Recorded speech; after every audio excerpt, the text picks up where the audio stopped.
ہمارے ایک عزیز ہیں حافظ عبد الرحمن صاحب، انہوں نے سوال بھیجا کہ نہانے کے بعد کپڑے پہنے تو کیا وضو دوبارہ ضروری ہے یا وہی وضو کافی ہے؟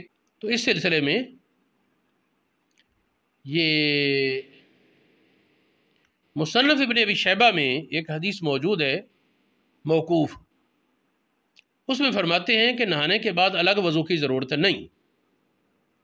اچھا، ہمارے معاشرے میں ایک نیا مسئلہ گھڑ لیا گیا، انہوں نے کہا جی سطر کھل جائے یا کسی کے سطر پر نظر پڑ جائے تو وضو ٹوٹ جائے گا۔ اللہ کی یہ کسی کتاب میں مسئلہ نہیں ہے۔ کپڑے کوئی بدلائے تو وضو ٹوٹ گیا، کسی کا کپڑا ہٹائے سطر پر نظر پڑ گئی وضو ٹوٹ گیا۔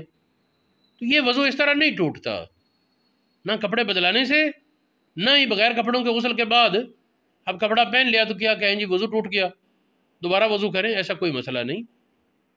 فتاوی نوریہ میں جد امجد حضرت فقیہ اعظم مولانا نور اللہ نعیمی علیہ الرحمہ آپ نے بھی اس کی سرحد فرمائی ہے کہ غسل کے وضو کے بعد غسل پورا کیا ہے، اس کے بعد الگ وضو کی حاجت نہیں، وہی وضو کافی ہے۔